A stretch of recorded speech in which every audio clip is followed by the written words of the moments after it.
Alors bienvenue dans cette vidéo, je vous propose ici donc un petit exercice, la partie B, l'exercice 4, brevet, juin 2018, donc centre étranger.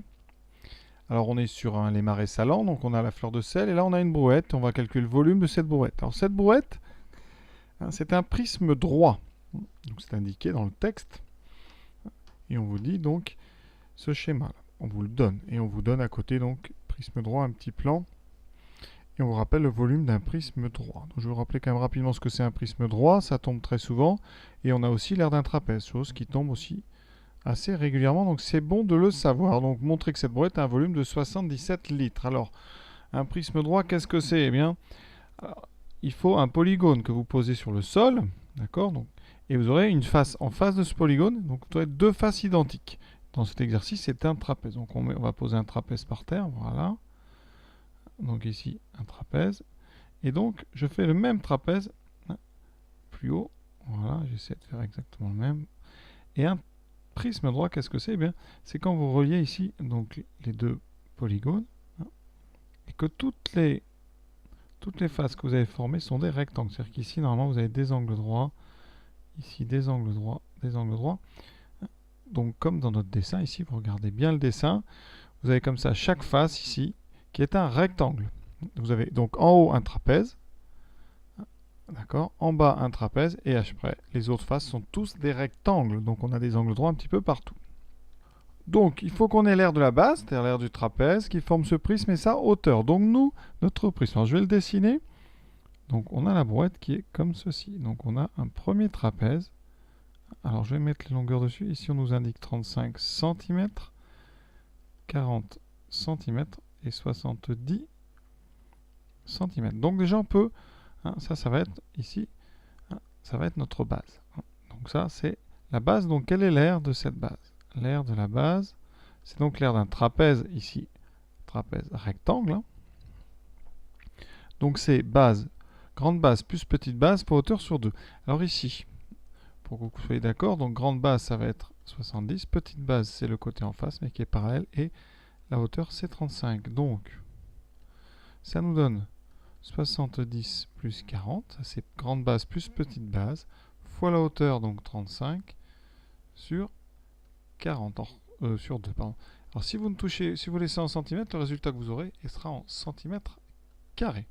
D'accord? Donc je vais vous montrer après, si on met tout de suite en mètres, ça évite de convertir.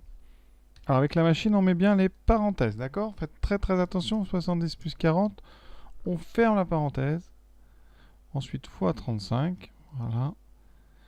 On peut entrer et ensuite on divise directement, divisé par 2, et on va trouver ça en centimètres carrés. Donc 1925 centimètres carrés. Alors nous, comme on est en mètres, on va, parce qu'après il va falloir qu'on passe en mètres cubes pour transformer ça en litres. Donc je vous rappelle que les carrés, ça marche par paquet de 2. Donc ici, quand on a 1925 centimètres carrés, d'accord, bien si on décale de 2, ici on aura donc les décimètres carrés, et donc les mètres carrés, ils sont ici. Donc ça fait 0,1925 mètres carrés. Donc je le note, égale 0,1925 mètres carrés. D'accord? Donc centimètres carrés, décimètres carrés, mètres carrés. Alors c'est pas si simple que ça, vous voyez, parce qu'il faut convertir.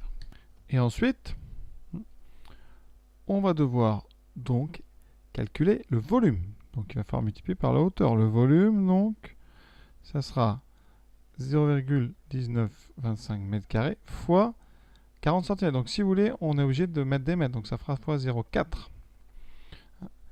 Je fais l'opération, comme ça. On fait au fur et à mesure. Donc ça, donc on aura 0,1925 fois 0,4. Ce qui me fait 0,077. 0,077 ici, mètres cubes. Voilà. Si vous avez choisi de rester en centimètres, mon volume, vous allez voir, il va être de 1925 donc centimètres carrés fois 40. Et donc on va trouver ici, donc j'écris 1925 fois 40. Et on trouve donc 77 000. Mais 77 000 quoi?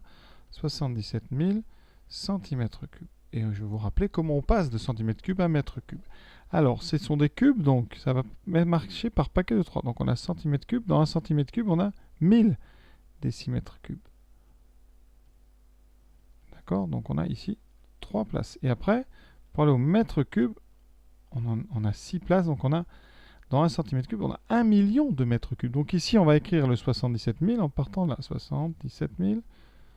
Et vous voyez que ça fait 77 décimètres cubes. Si on avait envie de faire ça. Voilà. Et donc en mètres cubes, si on rajoute, ça fait donc 0,077 mètres cubes. Et on retrouve bien ce qu'on avait trouvé tout à l'heure. Alors moi j'aime bien cet exercice parce que ça permet de rappeler des choses importantes et simples. Qu'est-ce que c'est que 1 litre? Parce que là on vous demande de convertir en litre. Alors 1 litre, c'est un cube. Enfin ça peut être assimilé à un cube avec un côté de 10 cm. D'accord? C'est-à-dire 10, 10, 10. Donc 1 litre, c'est 10 fois 10 fois 10 cm3. C'est-à-dire 1000 cm3. Donc si vous avez gardé 77 000 cm3, eh bien vous voyez bien, 77 000 cm3, ça donnera 77 litres. D'accord? C'est simple. Si on veut parler d'une autre unité, le décimètre cube, eh bien 1 litre, c'est aussi un cube de 1 décimètre de côté, puisqu'un décimètre, c'est 10 cm. Et donc, quand on fait 1 fois 1 fois 1, on a donc 1 décimètre cube. C'est pour ça qu'un décimètre cube, c'est 1000 cm3. Et donc, quand on a 77 décimètres cubes, on a directement 77 litres. Voilà, ça peut être une bonne idée de convertir en décimètres quand on veut finir en litres. Ensuite, si vous êtes arrivé en mètres cubes, il faut savoir que dans 1 mètre cube, il y a 1000 litres. D'accord? Ça, c'est des choses qu'il faut connaître. Alors, une fois qu'on a donc 1000 litres 1 mètre cube, quand on a les 0,077, ça fait 77 litres. Sinon, vous pouvez aussi vous rappeler, donc on a dit, 1 litre, c'est donc 1000 centimètres cubes. Et comme dans 1 mètre cube, il y a 1 million de centimètres cubes. 1 million, c'est 6 zéros. D'accord? Donc, si vous prenez ici les 3 premiers, vous aurez donc 1000 paquets, c'est 1000 fois 1000 cm3. Voilà pourquoi ça donne 1000 litres. Donc cet exercice, moi je l'aime beaucoup, parce que ça me permet de vous rappeler toutes ces unités qui sont quotidiennes et qui sont quand même simples à gérer, une fois qu'on se rappelle de la définition du litre sous forme d'un cube de 10 cm ou d'un décimètre. D'accord? Et n'oubliez pas aussi que dans un mètre cube, il y a 1000 litres. Donc voilà pour cette première question. Notre brouette fait effectivement 77 litres. Question 2. 1 litre de fleur de sel pèse 900 grammes. D'accord? On a 77 litres dans la brouette. Donc, on fait 77 fois 900 grammes. Alors, soit vous restez en grammes, soit vous faites tout de suite 77 fois 0,9 kg. Parce que 900 grammes, c'est 0,9 kg. On fait le calcul. Donc ici, voilà, 77 fois 0,9.